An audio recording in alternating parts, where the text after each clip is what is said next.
Laudato Si, vamos dizer, a nova dimensão.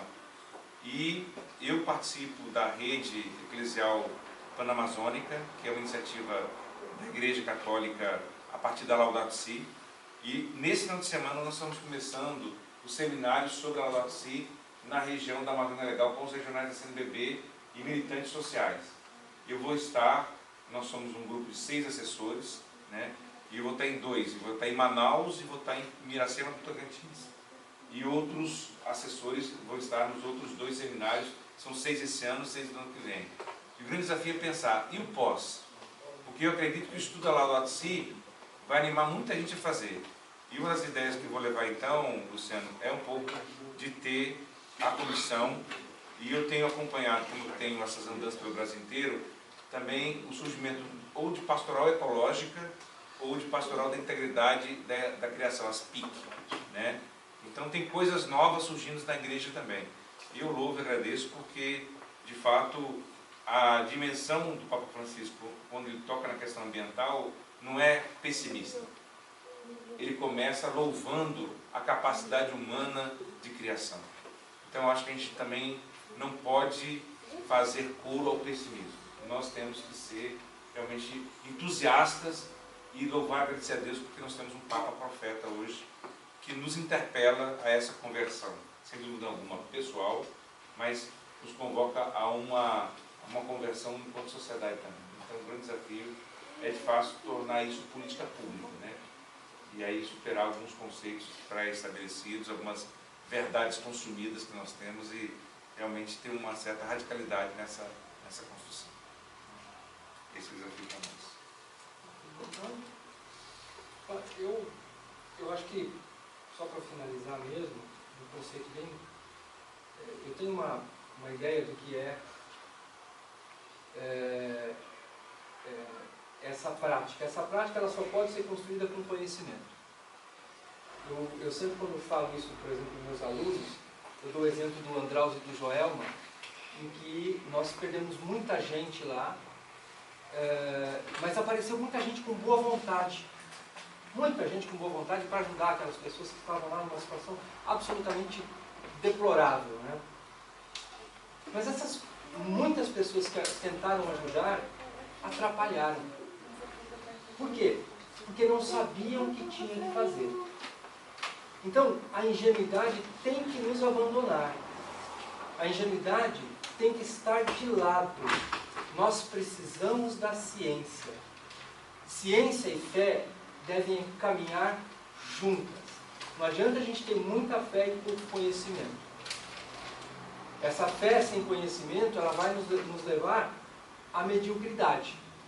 Naquilo que muitas vezes aparece por aí, que muitas vezes apareceu para a gente que tem alguma tangência com a área de meio ambiente, essa condição de ser vil, desagradável e eco-chato, exatamente por isso. Porque a gente não foi buscar o conhecimento verdadeiro, a quantidade necessária de informações para poder fazer com que determinadas coisas pudessem acontecer. Está cheio de gente querendo abraçar a árvore por aí. Desculpa, acho legal e tal, mas até o limite de que isso se torne uma ação efetiva. Então, por isso, eu deixo aqui uma ideia que para mim me parece muito clara. Conhecer a Laudato Si ou qualquer outra coisa não é simplesmente estar com ela e ver meia dúzia de coisas. A gente deveria efetivamente se aprofundar, ter a ciência do lado da fé. Bem? Eu queria agradecer, né, mais uma vez essa oportunidade de estarmos aqui conversando. Acho que foi bastante rico. Agradecer especialmente o Antônio, que veio de São Paulo. Eu tinha consultado o professor Alex de Vilas Boas, e ele indicou o Antônio. O Alex está em Roma? Está em Roma. E ele indicou o Antônio, que veio gentilmente, não quis nem que a gente pagasse as despesas dele, veio gratuitamente. Então eu agradeço o Antônio, agradeço o Daniel por ter aberto essa oportunidade.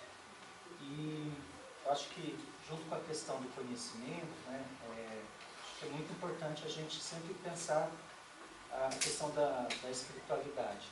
Eu, como professor na minha prática, a gente percebe que hoje a gente precisa algo um pouco mais toque numa outra dimensão do ser humano. Porque o conhecimento hoje, né, ele tem cheio, né, a partir aí da própria facilidade de acesso ao conhecimento, mas a gente hoje, nós como cristãos, acho que a gente tem a oportunidade de tocar numa outra dimensão, que é a dimensão espiritual, e que ela também pode fazer a diferença nessa questão ecológica, né?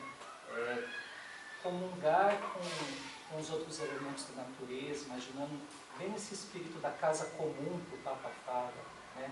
É uma casa comum, todos os outros seres vivos também habitam aqui, né? Dentro dessa espiritualidade franciscana.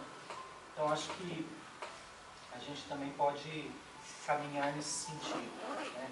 A questão do conhecimento, a questão da prática e a questão da vivência dessa espiritualidade que o Papa está querendo resgatar e que é tão rica, né, que é a espiritualidade franciscana. Então acho que eu coloco esse desafio nosso como cristãos, e independente, né, da denominação religiosa, né, o Papa coloca essa carta como um convite para todos os homens de bem, valorizando as outras espiritualidades que também comungam com a questão ecológica. Acho que a gente também pode olhar para essas outras espiritualidades, também enriquecer a nossa espiritualidade. Então, acho que esse é um desafio para nós como cristãos, sermos diferença no mundo, a partir também do nosso compromisso com a questão ambiental.